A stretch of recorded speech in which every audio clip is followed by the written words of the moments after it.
Hello tout le monde, aujourd'hui on se retrouve pour une nouvelle vidéo ongles en gel. Alors aujourd'hui je vais vous montrer comment je fais une pose complète au chablon avec un gel non auto-égalisant et un gel auto-égalisant aussi, j'ai utilisé les deux. Donc pour commencer, alors là j'avais un semi-permanent sur mes ongles, donc je vais venir faire la dépose complète de tout mon semi. Alors si vous me connaissez, vous savez que moi je passe des ongles courts à d'ongles longs, à du semi, enfin je fais un peu tout sur mes ongles, selon mes envies, vraiment, je profite d'être prothésiste ongulaire pour pouvoir faire un peu comme j'ai envie. Une fois que j'ai fait ma dépose, je vais venir prendre un embout emery et je vais venir préparer ma plaque. Donc comme vous voyez, je fais le tour au niveau des cuticules, je passe au centre et ensuite je viens m'occuper du côté que je n'ai pas pu avoir en faisant le tour. Voilà. Donc à cette étape-là, on va venir nettoyer comme il faut notre plaque, ouvrir nos écailles et c'est déjà bien. Mais ce qui est sûr, c'est que vous voyez par exemple sur mon pouce, il reste du marron.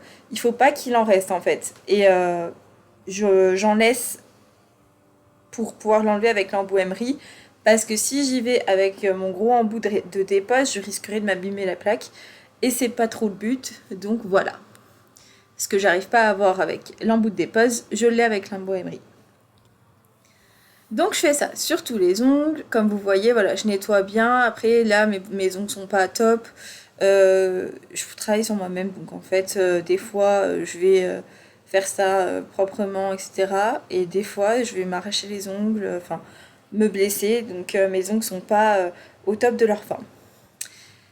Bref, une fois que j'ai fini ça, je vais venir faire une forme un peu arrondie. Alors, je garde quand même un petit millimètre de bord libre pour pouvoir enfiler mon chablon plus facilement.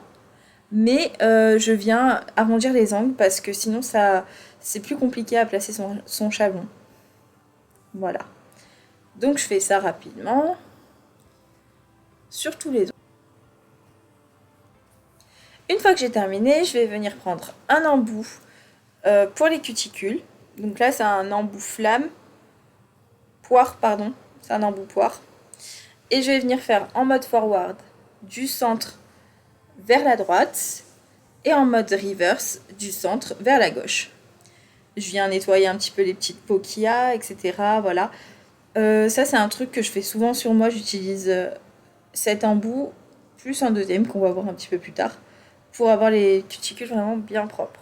Les embouts sont adaptés par rapport à la cuticule que vous avez en face de vous en fait. Donc voilà, comme je disais, un côté puis l'autre. Et je fais ça sur tous les doigts. Alors le but c'est pas d'appuyer et de creuser la plaque, hein, quel que soit l'embout. Le but c'est juste de soulever la cuticule et de la repousser un petit peu. Donc je viens pas appuyer, c'est pas ma plaque qui est touchée avec cet embout. Une fois que j'ai fini, je viens prendre un embout tonneau et puis je viens nettoyer mes petites peaux. Voilà, donc là je viens enlever ce qu'il y a à enlever, ce que je peux enlever en tout cas avec cet embout. Je le passe bien de partout et comme vous voyez, je nettoie beaucoup les replis avec cet embout-là. Je trouve que c'est le plus facile à manier pour nettoyer les replis cutanés. Donc voilà, je fais ça de partout et comme vous voyez, là il y a des petites peaux qui sentent bon. Et c'est vraiment bien. Alors je suis en train de faire une formation sur la manucure russe. Mais pour l'instant, j'ai pas encore tout assimilé. Du coup, je fais une sorte de manicure combinée. Donc comme vous voyez, là je viens prendre mon petit outil pour pouvoir enlever les cuticules que j'ai pas réussi à enlever avec ma ponceuse. Je pense aussi que ma ponceuse elle est pas assez puissante et dès que j'en changerai, je reprendrai ma formation sur la manucure russe. Voilà. Bref, je viens faire avec ce petit outil coupe cuticule. J'aime bien cet outil quand il est bien aiguisé. Sinon, il est un peu nul. Et après, je suis venue peaufiner quand même avec ma petite pince pour enlever vraiment ce que j'ai pas réussi à avoir. Ça, c'est juste pour dégrossir le travail en fait, pour enlever le plus gros. Voilà.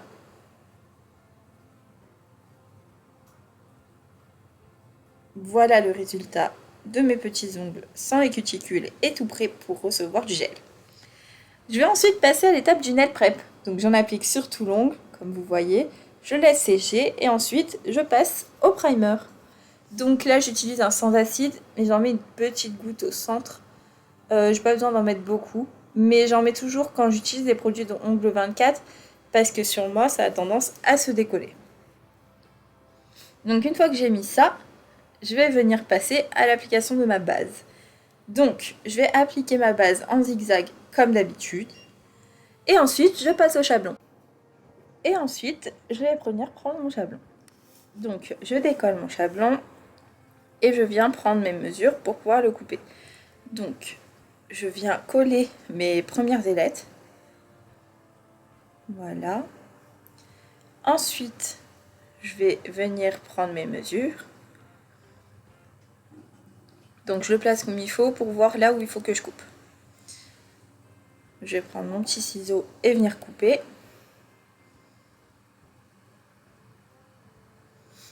Donc là, je reprends. Si jamais je suis pas sûre, il faut reprendre sans rien coller. Et donc, je coupe à la bonne mesure. C'est important de couper en biais. Il ne faut pas couper droit. Hop. Ensuite, je replace, voir si j'ai assez coupé. Et là, c'est nickel. Ça englobe pile mes points de rupture. C'est parfait. Donc maintenant, je vais coller mes deuxièmes ailettes. Vérifier que ce soit assez haut et droit.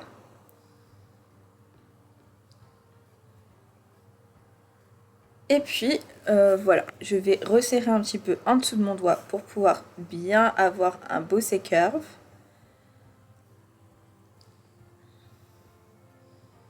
Et donc là, je suis en train de vérifier si c'est droit, si c'est bien mis. Voilà, je fais mes vérifications. Je mets beaucoup de temps à vérifier sur moi-même en tout cas parce que je trouve que des fois c'est plus dur, mais voilà. Et une fois que j'ai fait ça, ben là j'en ai fait 2 d'affilée, donc je les fais 2 par 2. Et je viens faire ma construction, mon extension, pardon, je dis n'importe quoi. Donc je viens faire mon extension, j'ajoute une petite bille de gel. Donc là je voulais cette couleur-là. Me demandez pas pourquoi j'avais envie de cette couleur-là, du coup c'est un gel non auto-égalisant. C'est la gamme Constructor de chez Ongle 24. Et donc là je viens faire mon extension. Donc je sais que je veux un carré pas très long. Donc je vais un petit peu plus long que ce que je veux. Et je prends bien mes points de rupture, hyper important sur le côté. J'essaie de descendre bien pour pouvoir bien les englober et je préfère limer après et ne pas avoir de casse plutôt que de faire tout propre et d'avoir pas assez de matière, de me retrouver embêtée après. Du coup, je fais ça. Et avant de catalyser, voilà, je viens repincer en dessous sans pincher le bout parce qu'on est en train de faire un carré donc on ne veut pas quelque chose défiler. Et je mets à catalyser et je continue sur les 2 autres doigts, enfin sur les 3 autres doigts du coup, de la même manière. Donc je vous l'ai laissé en accéléré, comme ça vous pouvez continuer à voir le principe, comment ça fonctionne. Donc voilà.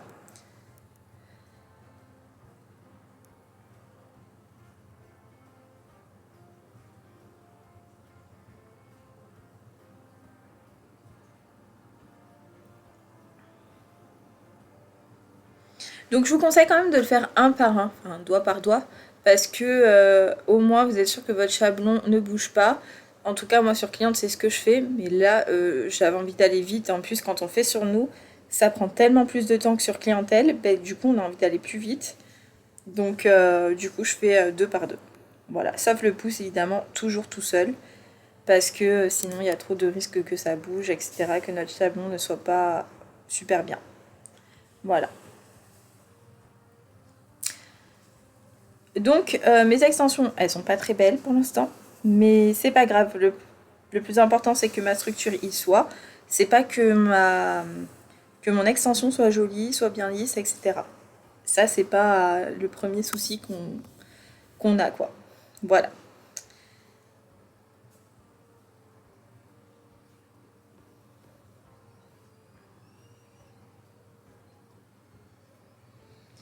Une fois que j'ai fini ça, je vais venir faire une couche en fait, comme une couche, une pré-couche de construction, on va dire. Alors souvent ma construction elle est faite en 2 fois, moi. Je sais pas, parce qu'en fait j'ai peur de mettre trop de gel. Donc voilà, là je vais mettre juste une petite couche de gel de cette couleur parce que je voulais que tout mon ongle soit de cette couleur-ci. Et je viens la travailler au fil. Donc je vous ferai une vidéo plus approfondie sur les différentes techniques de travail du gel. Mais la plupart du temps, moi je travaille au fil. Donc voilà. Là je travaille au fil, j'essaie de le faire à peu près lisse. Je dis bien à peu près parce qu'un gel qui n'est pas auto-égalisant, qui est épais comme celui-ci, vous n'arriverez pas à le faire 100% lisse. Même en étant expert, je pense que ça doit être compliqué de faire 100% lisse. Donc du coup, je viens juste mettre une couche pour faire la couleur. Et ensuite, je mets à catalyser.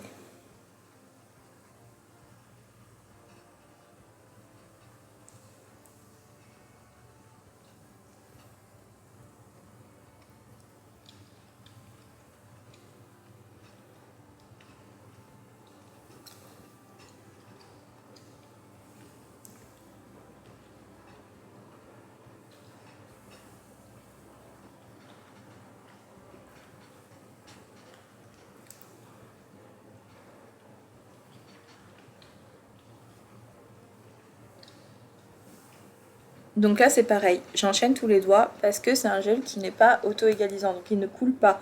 Comme vous voyez, l'épaisseur du gel, vraiment, il bouge pas. Donc du coup, je me permets de faire mes doigts, enfin plusieurs doigts d'affilée. Mais si c'était un auto-égalisant, j'aurais pas tenté. J'aurais fait un doigt par un doigt. Là, ça dépend vraiment de la texture que vous choisissez, ce que vous préférez travailler, etc. Donc voilà, une fois que tout est catalysé et dégraissé, je vais venir faire ma préforme. Donc là, en fait, je fais pas vraiment la forme finale, je suis juste en train de faire du coup mes murs, mes parallèles du coup, et de redresser si j'ai mis trop de gel sur mon extension en bas.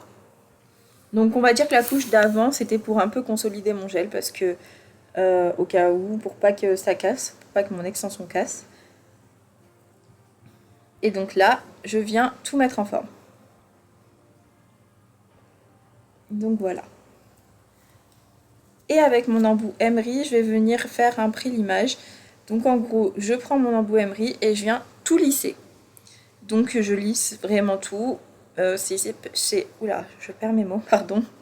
C'est super important de bien faire les cuticules aussi pour qu'il n'y ait pas de démarcation. Vraiment tout lisser. Évidemment, il peut y avoir des défauts, ce ne sera pas l'image finale. Hein.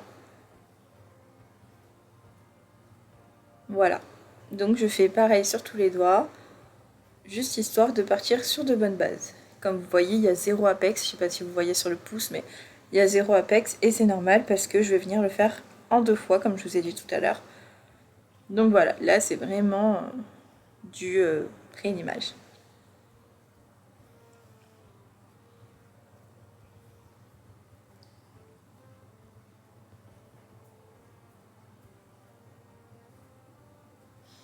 Je sais pas vous, quand vous vous faites les ongles toute seule, si vous vous faites les ongles toute seule, mais moi, l'index, c'est mon ongle calvaire, on va dire. C'est l'ongle que je déteste le plus faire. Alors quand je fais du long, il n'y a pas de souci. Par contre, quand je fais du court, c'est l'ongle que je déteste faire. Je galère à chaque fois. Je sais pas vous, dites-moi dans les commentaires si vous avez un ongle que vous galérez à faire plus que les autres. Je pense que c'est parce que c'est mon doigt qui est un peu tordu par rapport aux autres en fait. C'est le plus tordu parce qu'on n'a jamais les doigts tout droits, hein, vous savez. Et c'est celui qui est le plus tordu, du coup c'est le plus dur à faire. Enfin, franchement, je galère à chaque fois.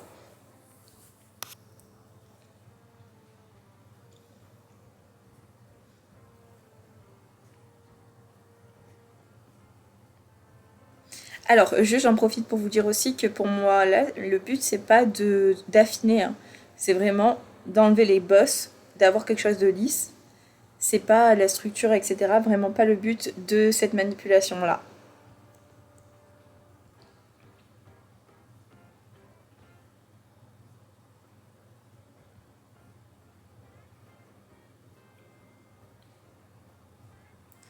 Donc voilà, une fois que j'ai fini, je viens reprendre un petit peu la forme, là où ça me semble vraiment manquer d'image. Parce qu'après, je vais faire une construction avec un gel auto-égalisant, donc je vais avoir le moins de l'image possible après. Donc je veux que ma forme soit bien. Je dépoussière et je vais venir passer à mon gel. Donc je vais venir prendre mon pinceau et je vais faire une toute petite couche de glissement. Donc pour pouvoir bien étaler mon gel, tout simplement. Je viens prendre ma petite bille de gel et je viens faire une construction en zigzag. Donc en gros, je prends mon pinceau, je mets mon gel de partout en vérifiant bien mon apex et ensuite avec un petit pinceau fin, un liner, je viens juste étirer mon gel là où il faut, replacer ma matière, voilà, je mets ma main à l'envers pour bien placer mon apex. Enfin, je travaille ma construction tout simplement. Une fois que ça me plaît, je mets à catalyser, puis je fais ainsi de suite sur tous les ongles. Donc là, contrairement à tout à l'heure, mon but c'est de faire une construction, donc d'avoir un bombé, un apex, et d'avoir le moins de limage possible. Parce que c'est chiant de se limer la main sur soi-même, ou même sur clientèle, c'est tout simplement chiant l'image. Donc là, mon but c'est d'avoir le moins de limage possible.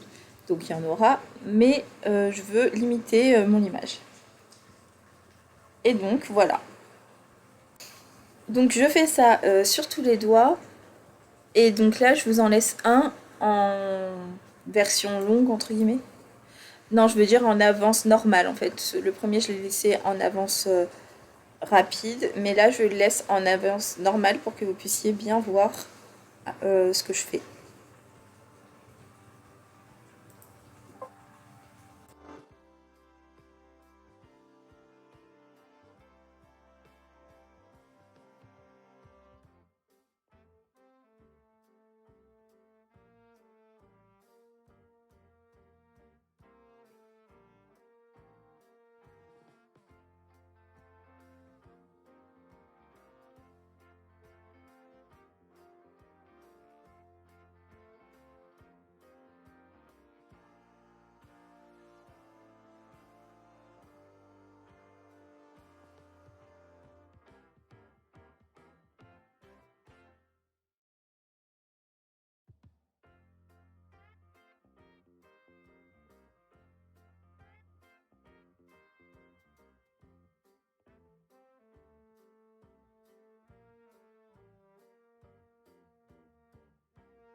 Donc une fois que j'ai fait, je vais venir dégraisser mes ongles. Bon bah là j'ai de la poussière de partout parce que comme vous savez chez moi j'ai pas d'aspirateur de table donc je fais sans et donc il y a de la poussière toujours de partout. Donc voilà, je viens tout dégraisser avant de passer au limage. Donc regardez mes ongles dégraissés, donc on voit qu'il manque un peu de limage, qu'il y a des endroits où, mais ça va, j'ai limité le limage. Voilà au niveau de l'épaisseur ce que ça donne. Et voilà. Et let's go, je vérifie que tout est bien dégraissé, sinon je vais juste bousiller ma lime. Et je viens tout limer. Donc je fais d'abord mes parallèles, mes côtés, un peu mes cutis, et je fais mon axe central. Voilà. Donc là j'ai fait ça, mais j'aime bien aussi faire d'abord mon axe central, mes côtés, puis mes cuticules à la fin. Voilà. Donc je fais ça sur tous mes ongles. Donc je lime bien mon carré. Si vous voulez avoir une vidéo plus centrée sur le carré, je vous la mets dans le petit i. J'en ai une.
Donc une fois que j'ai fini mon limage, je vais venir appliquer mon noir sur tous mes ongles. Donc vous savez que moi je suis une adepte du noir, du blanc, des couleurs unies et je suis une adepte de ces couleurs-là, j'adore. Donc là j'ai choisi de mettre du noir, donc je l'ai mis en 2 couches. Là c'est le Supreme Black de chez Nail by K. Donc je l'adore, je trouve qu'il est super opaque et franchement top. Son nuancier du coup il paraissait un petit peu plus clair parce que j'ai fait un haul et je vous ai dit que bon voilà. Mais en fait sur les ongles, une fois qu'il y a une couche en dessous, en fait vraiment il est top. On le voit super bien, enfin il est incroyable, bref. Donc j'applique mes 2 couches de noir, j'applique ma couche de top coat et ensuite ma petite huile à cuticule. Et voici le résultat.